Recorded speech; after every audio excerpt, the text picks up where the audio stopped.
Baik, Bismillahirrahmanirrahim. Assalamualaikum warahmatullahi wabarakatuh.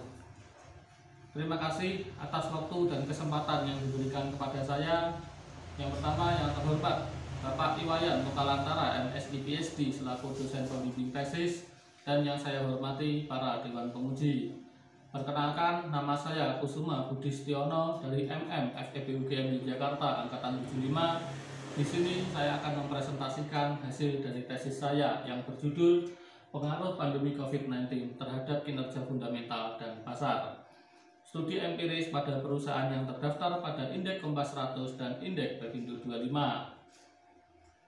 Hal yang melatar belakangi dari pengambilan judul tesis ini adalah yang pertama, ketika pada bulan Desember tahun 2019 yang lalu muncul virus baru, yaitu virus COVID-19 di Wuhan, Cina. Virus ini tidak disangka dan tidak diduga dapat menginfeksi manusia ke manusia dan menyebar luas di berbagai negara, tak terkecuali di Indonesia. Kemudian di Indonesia pertama kali kasus COVID-19 ditemukan pada 2 Maret 2020 di Depok, yaitu seorang ibu dan anak yang berkontak fisik langsung dengan warga Jepang. Kemudian warga Jepang tersebut terkonfirmasi kasus COVID-19 di Malaysia, dan kemudian semenjak hal itu kasus COVID-19 di Indonesia terus mengalami peningkatan.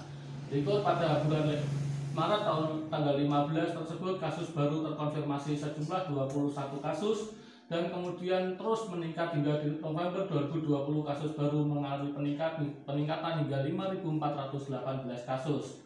Yang kemudian WHO menyatakan bahwa COVID-19 sebagai darurat kesehatan global.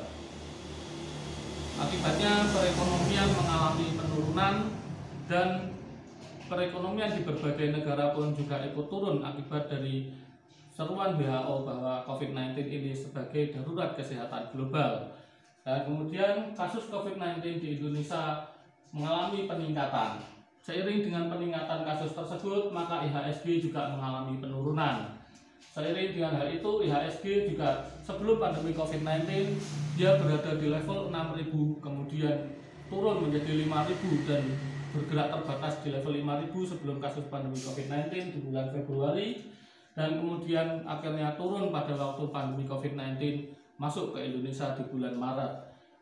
Hal ini membuat IHSG turun ke level psikologisnya di angka 4.000-an. Sama angka ini ketika pada 30 Agustus 2013 yang lalu, di mana IHSG juga menembus di angka psikologis 4.000-an. Yang kemudian dari hal-hal berikut ini, peneliti mengambil judul yaitu Pengaruh Pandemi COVID-19 terhadap Kinerja Fundamental dan Pasar. Hal ini diambil untuk mengetahui apakah perusahaan-perusahaan di sektor keuangan dan sektor non-keuangan terdapat perbedaan ketika terjadi pandemi COVID-19 atau mungkin terdapat pengaruh akibat dari pandemi COVID-19 tersebut. Kemudian terdapat pertanyaan dan tujuan dari penelitian. Pertanyaan penelitian, ada dua pertanyaan yang diajukan. Yang pertama adalah apakah pandemi COVID-19 berpengaruh terhadap kinerja fundamental perusahaan yang terdaftar dalam Indeks Kompas 100 dan Indeks Bepindo 25.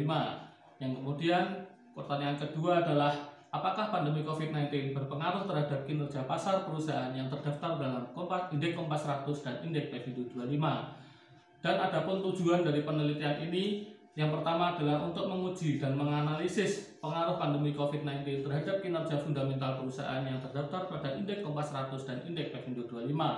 Yang kedua, untuk menguji dan menganalisis pengaruh pandemi COVID-19 terhadap kinerja pasar perusahaan yang terdaftar pada Indeks Kompas 100 dan Indeks Bepindo 25.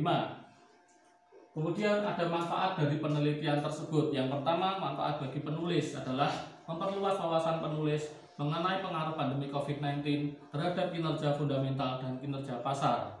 Dan kemudian bagi investor atau calon investor sebagai wawasan untuk pertimbangan dalam investasi dan memperhatikan kinerja fundamental dan pasar pada perusahaan untuk meminimalkan potensi risiko kerugian. Kemudian bagi perusahaan mengetahui kondisi perusahaan di masa pandemi COVID-19 sebagai bahan pertimbangan dalam menentukan kebijakan dan dengan tujuan meningkatkan pengembalian dan memperkecil risiko. Kemudian bagi dunia akademik diharapkan dapat digunakan sebagai rujukan penelitian, selanjutnya sebagai upaya pengembangan ilmu pengetahuan.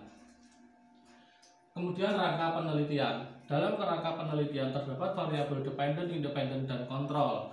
Pada variabel dependen yang digunakan untuk fundamental adalah variabel ROA dan ROE. Kemudian untuk kinerja pasar menggunakan Tobin-G. Dan variabel independen yang digunakan adalah dummy COVID, NPM, dan GPM. Selanjutnya untuk variabel kontrol yang digunakan adalah LAN total aset, NPL, LDR, dan NIM untuk kategori finance. Sedangkan untuk non-finance adalah LAN total aset, CR, dan DAR. Kemudian ada 6 penelitian terdahulu sebagai rujukan dari penelitian ini adalah yang pertama berjudul The Effect of the COVID-19 Pandemic on Firm Performance yang dilakukan oleh Sam dan kawan-kawan tahun 2020. Penelitian ini dari China, berasal dari China, dan penelitian ini dilakukan pada kuartal pertama 2020 yang mana menunjukkan hasil bahwa COVID-19 berpengaruh negatif terhadap kinerja perusahaan di China sehingga mengalami penurunan di kuartal pertama 2020. Dan kemudian untuk COVID-19 Pandemic and Firm Performance Cross Country Evidence yang dilakukan oleh Hu dan Zhang tahun 2021. Penelitian ini dilakukan di 107 negara dan lebih dari 16.000 perusahaan yang diteliti. Penelitian ini dilakukan pada kuartal pertama hingga kuartal ketiga tahun 2020 yang menunjukkan hasil bahwa perusahaan-perusahaan juga terdampak pandemi COVID-19 sehingga mengalami penurunan, terutama penurunan pada return on asset atau ROA perusahaan. Dan kemudian juga untuk penelitian-penelitian terdahulu yang selanjutnya juga mengalami hal yang sama, mengalami hasil yang sama, yaitu akibat dari pandemi COVID-19, kinerja perusahaan mengalami penurunan dan laba perusahaan juga ikut menurun. Untuk model atau kerangka penelitian yang digunakan, pada kategori finance digunakan variabel COVID-19, NPM, GPM, dan total aset, NPL, LDR, dan NIM yang berpengaruh terhadap fundamental ROA dan ROE dan kinerja pasar Tobin-G. Kemudian untuk kategori non-finance digunakan COVID-19, NPM, GPM, dan total aset, CL, dan DAR yang berpengaruh terhadap kinerja fundamental ROA dan ROE dan kinerja pasar Tobin-G.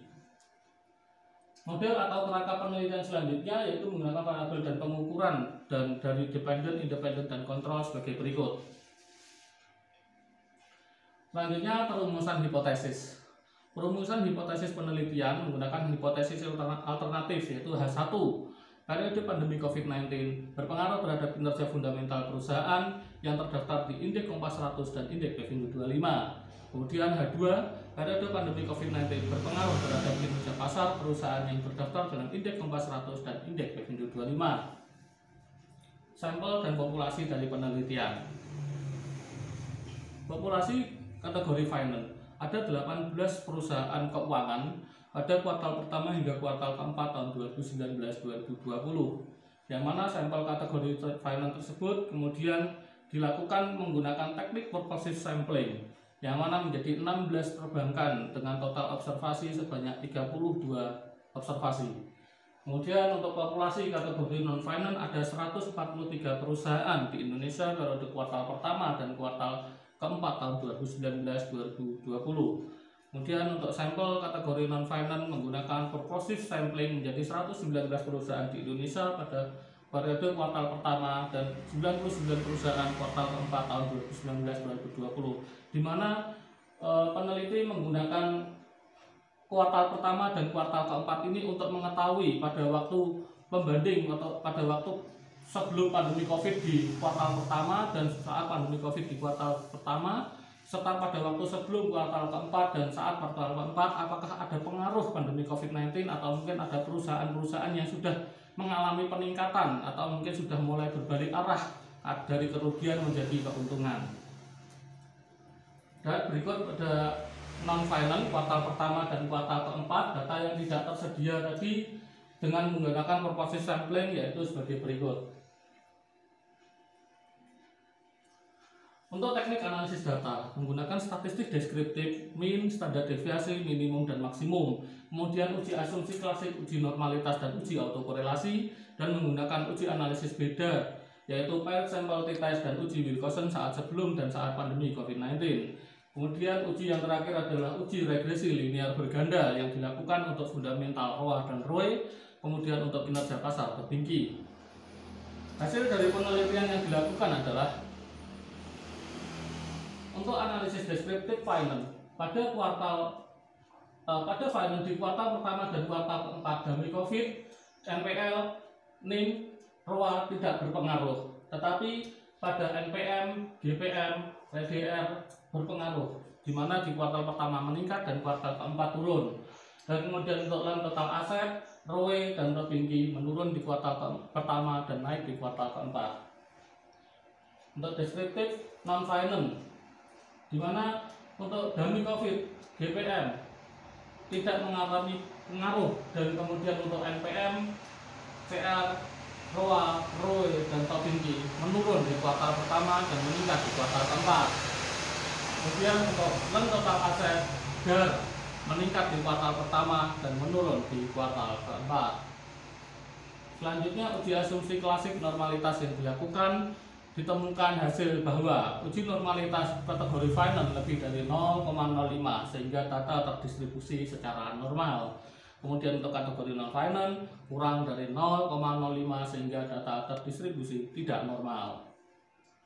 Dan untuk uji asumsi klasik autokorelasi, pada uji asumsi klasik autokorelasi, finance dan non-finance lebih dari 0,05 sehingga data tidak terdapat autokorelasi, dan kemudian untuk finance Tobinki kuartal keempat kurang dari 0,05 sehingga data terdapat gejala autokorelasi. Untuk uji beda kategori finance, karena tadi perusahaan terdistribusi secara normal, maka menggunakan paired sample t-test di mana terdapat perbedaan di Tobinki dan loan total aset untuk kuartal pertama, dan ROA, ROE, GPM dan loan TA untuk kuartal keempat. Kemudian untuk uji Wilcoxon pada kuartal pertama terdapat perbedaan di ROA, ROE, NPM, CR dan DAR. Kemudian di kuartal keempat ROA, ROE, NPM, Tobinki, loan total aset dan DAR. Untuk uji regresi yang berpengaruh terhadap ROA adalah variabel NPM, loan total aset, LDR dan NPL. Kemudian untuk ROE hanya NPM dan Tobinki, demi COVID dan NIM. Kemudian untuk kuartal keempat, variabel yang berpengaruh terhadap ROA adalah GPM, loan total aset, NPL dan NIM. Kemudian yang ROE adalah NPM, GPM, dan untuk Tobinki, loan total aset dan NIM.